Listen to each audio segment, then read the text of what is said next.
궁금했던 이정열 판사님을 연결해가지고, 조윤선 전 장관의 집행유예 건에 대해서 왜 이렇게 된 건지 좀 여쭤보겠습니다. 안녕하십니까, 판사님? 안녕하십니까. 네. 전 뉴스공장의 법무수석으로서, 무슨 말씀이에요? 저 영장 해설, 뭐라고 하시나? 영장 전담 해설이라고 하시는데 왜 갑자기?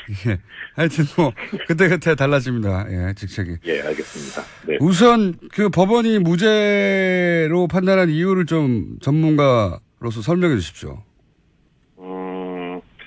일단 조윤선 전 장관에 대한 부분을 보면, 지금, 큰 틀을 먼저 말씀을 드릴까요? 아니면 그 부분만 먼저 말씀을 드릴까요? 큰 틀부터 말씀해 주십시오, 그러면. 일단 지금 이 사건에서 그 큰 틀에서 재판부가 이 사건을 보고 있는 시각이 그대로 드러나고 있는 부분이 있습니다.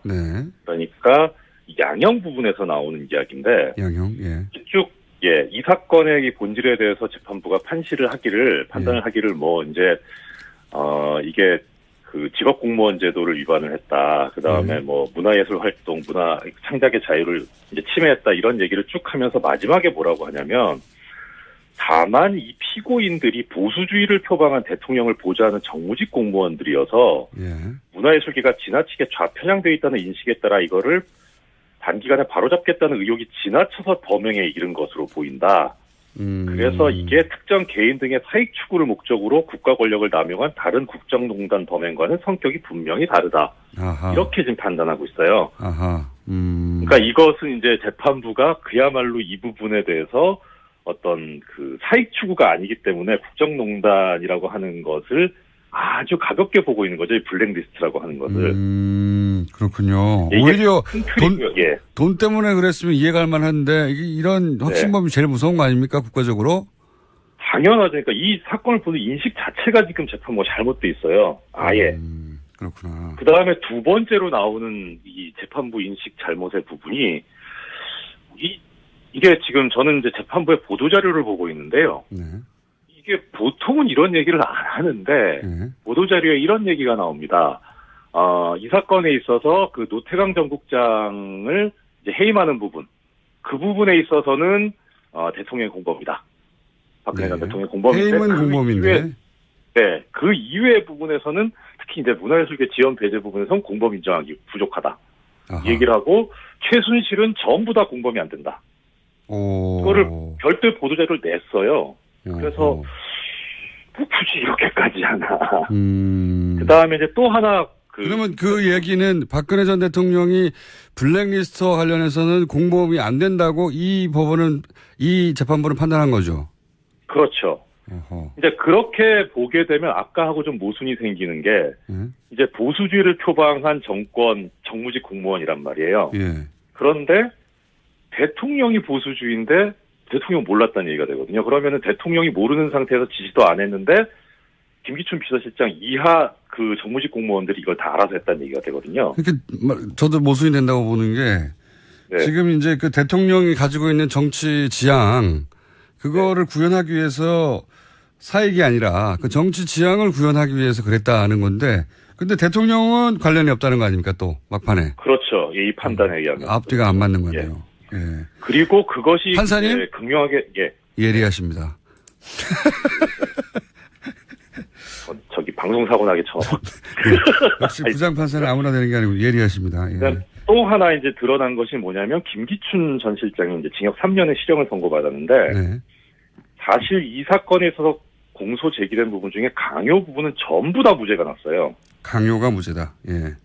전부 다 무죄가 났고 직권남용 부분도 상당한 부분 무죄가 났는데 그럼에도 불구하고 3년이 선고가 됐어요. 이게 어떻게 보면 이제 일반 국민들 입장에서는 이 3년 너무 낮다라고 판단하실 수 있는데 근데 이 법률적으로 해석을 해보면 이 3년은 상당히 중요해요. 그러니까 어떻든 김기춘 씨는 전과가 없잖아요. 초범이잖아요. 초범인데다가 이 기소된 범죄 사실 중에 상당 부분 무죄가 났고 일부만 지금 유죄가 났는데 그걸 실형 3년을 선고한다는 건 상당히 무거운 거거든요.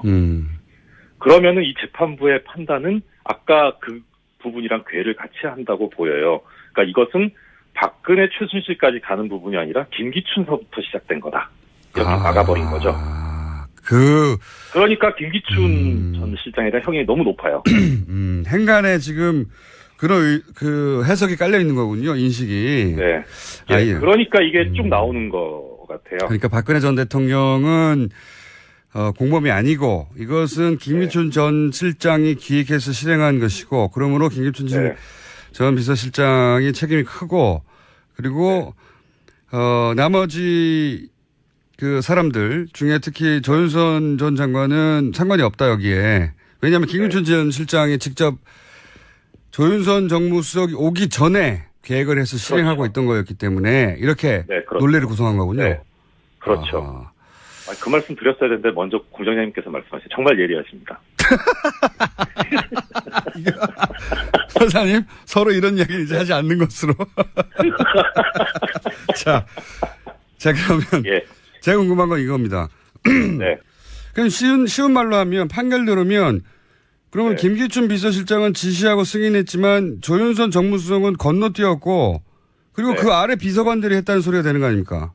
네, 그렇죠. 이게 진짜 이상한 상황인데. 한 부분은 이제 이거는 이제 저는 동의할 수 없지만 판결문의 논리를 말씀드리겠습니다. 그러니까 아까 이제 공장장님께서 말씀하신 것처럼 이제 건너뛰게 되는데 이것이 왜 그러냐면 첫째는 이제 전 정무수석이 있던 시절에 기획되고 문건이 작성이 되고 쭉 이제 실행이 되기 시작했어요. 그러면은 일단 이 소관 업무는 문화계 블랙리스트이기 때문에 교육문화수석실 소관입니다. 가장 큰 이제 주범이 되는 주축이 되는 부서는 교육문화수석실이고요. 그렇죠.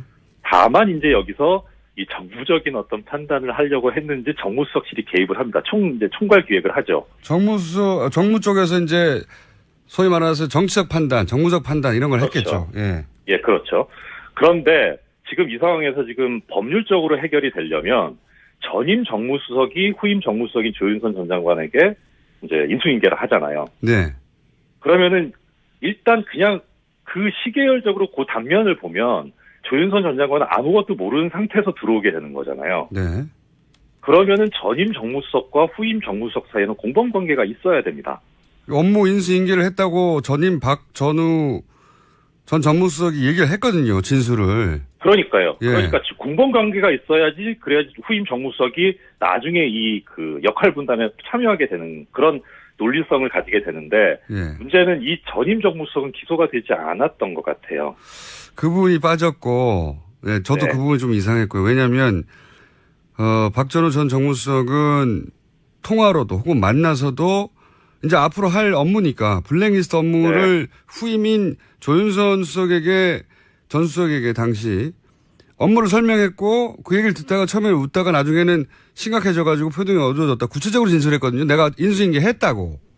네, 그렇죠. 그러니까 여기 재판부에서도 그래서 뭐라고 판단하고 있냐면 전임 정무수석 재임 당시에 이런 보고서가 작성이 됐고 그래서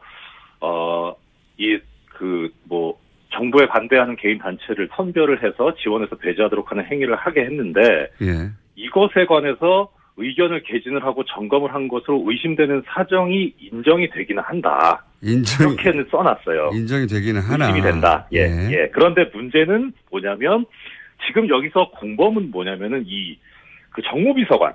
이 정무비서관이 지금 공범으로 돼 있는데 정무비서관은 실제로는 전임 정무수석 하에서 이제 여러 가지 행동을 한 것으로 지금 기소가 돼 있고 그 범죄 사실에도 그렇게 돼 있고요. 그다음에 이 사람하고 지금 후임 정무수석인 조윤선 장관 사이는 별다른 지금 연결고리가 안 보여요. 판결문상으로는.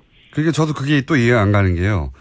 전임 정무수석도 블랙리스트를 인수인계했다고 하고 그리고 그 정무 비서관도 여기에 혐의가 있고 그리고 특히나 전임 문체부 장관도 구속이 되고 그리고 문체부 차관도 구속이 됐는데 오로지 조윤선 정무수석과 조윤선 문체부 장관만 건너뛰었다고 이게 이야기가 되는 거거든요. 쏙 빠져서. 그러니까 법률적으로 보면 전임 정무수석이 이 지금 공범관계 고리에서 빠져 있는 것이 그러니까 기소 단계에서 그렇게 된 것 같긴 한데 그것이 지금 법률적으로 보면 무죄가 나오게 되는 가장 큰 원인이었던 것 같고 고리가 빠졌다. 더 큰 거는 지금 이것을 그러니까 어느 한순간 시간마다 단편적으로 보게 되면 그런 판단이 가능할 수도 있어요. 있지만, 예, 크게 보면 이 조윤선 전 장관이라는 사람은 박근혜 대통령 후보 시절부터 여기에 관여하고 있는 사람이잖아요. 그러니까 큰 아주 그림을 가까운 그리는 사람이고, 네네. 예. 그리고 최종적으로 이 사람이 가는 곳이 문화체육부 장관이거든요. 여기는 완전히 이 블랙리스트를 실행하는 그 손발이 되는 자리에 가게 되잖아요. 그렇죠. 그러니까 기획부터 집행까지 풀코스를 다 담당했던 분인데 그 주요 어느 코스에. 한 단면만 보고 이것이 직권남용이 아니더라고 본 것은 너무 단편적으로 본 거다, 재판부가. 그럼 이거 대통령 몰랐다는 얘기가 되거든요. 그러면은 대통령이 모르는 상태에서 지시도 안 했는데 김기춘 비서실장 이하 그 정무직 공무원들이 이걸 다 알아서 했다는 얘기가 되거든요. 이렇게 저도 모순이 된다고 보는 게 네. 지금 이제 그 대통령이 가지고 있는 정치 지향 그거를 구현하기 위해서 사익이 아니라 그 정치 지향을 구현하기 위해서 그랬다는 건데 근데 대통령은 관련이 없다는 거 아닙니까 또 막판에. 그렇죠. 이 판단에 의하면. 앞뒤가 안 맞는 거네요. 예. 그리고 그것이 판사님? 극명하게 예리하십니다. 저기 방송사고 나게 처음. 역시 부장판사는 아무나 되는 게 아니고 예리하십니다. 예. 또 하나 이제 드러난 것이 뭐냐면 김기춘 전 실장이 이제 징역 3년의 실형을 선고받았는데 네. 사실 이 사건에 있어서 공소 제기된 부분 지금 이 사건에서 그 큰 틀에서 재판부가 이 사건을 보고 있는 시각이 그대로 드러나고 있는 부분이 있습니다. 네. 그러니까 양형 부분에서 나오는 이야기인데 양형. 예. 쭉 이 사건의 이 본질에 대해서 재판부가 판단을 하기를 뭐 이제 이게 그 직업 공무원 제도를 위반을 했다. 그다음에 뭐 문화예술 활동, 문화 창작의 자유를 이제 침해했다 이런 얘기를 쭉 하면서 마지막에 뭐라고 하냐면 다만 이 피고인들이 보수주의를 표방한 대통령을 보좌하는 정무직 공무원들이어서 문화예술계가 지나치게 좌편향되어 있다는 인식에 따라 이거를 단기간에 바로잡겠다는 의욕이 지나쳐서 범행에 이른 것으로 보인다. 그래서 이게 특정 개인 등의 사익 추구를 목적으로 국가 권력을 남용한 다른 국정농단 범행과는 이제 해임하는 부분. 그 부분에 있어서는 대통령의 공범이다. 박근혜 전 대통령의 공범인데 해임은 공범인데. 네, 그 이외의 부분에서는 특히 이제 문화예술계 지원 배제 부분에서는 공범 인정하기 부족하다. 아하. 얘기를 하고 최순실은 전부 다 공범이 안 된다. 그거를 별도의 보도자료를 냈어요. 그래서 뭐 굳이 이렇게까지 하나. 그 다음에 이제 또 하나 그러면 그 얘기는 박근혜 전 대통령이 블랙리스트와 관련해서는 공범이 안 된다고 이 재판부는 판단한 거죠. 그렇죠. 어허. 이제 그렇게 보게 되면 아까하고 좀 모순이 생기는 게 이제 보수주의를 표방한 정무직 공무원이란 말이에요. 예. 그런데 대통령이 보수주의인데 그 성격이 분명히 다르다. 아하. 이렇게 지금 판단하고 있어요. 아하. 그러니까 이것은 이제 재판부가 그야말로 이 부분에 대해서 어떤 그 사익 추구가 아니기 때문에 국정농단이라고 하는 것을 아주 가볍게 보고 있는 거죠. 이 블랙리스트라고 하는 것을. 그렇군요. 오히려 돈 때문에 그랬으면 이해가 할 만한데 이런 확신범이 제일 무서운 거 아닙니까? 국가적으로? 당연하죠. 그러니까 이 사건을 보는 인식 자체가 지금 재판부가 잘못돼 있어요. 아예. 그렇구나. 그 다음에 두 번째로 나오는 이 재판부 인식 잘못의 부분이 이게 지금 저는 이제 재판부의 보도자료를 보고 있는데요. 네. 이게 보통은 이런 얘기를 안 하는데 보도자료에 이런 얘기가 나옵니다. 이 사건에 있어서 그 노태강 전국장 궁금했던 이정열 판사님을 연결해가지고 조윤선 전 장관의 집행유예 건에 대해서 왜 이렇게 된 건지 좀 여쭤보겠습니다. 안녕하십니까 판사님? 안녕하십니까. 네. 전 뉴스공장의 법무수석으로서 무슨 말씀이에요? 저 영장 해설 뭐라고 하시는 영장 전담 해설이라고 하시는데 왜 갑자기? 하여튼 그때 달라집니다. 직책이. 알겠습니다. 네. 우선 그 법원이 무죄로 판단한 이유를 좀 전문가로서 설명해 주십시오.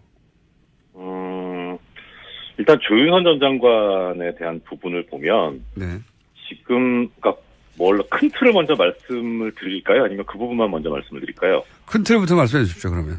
일단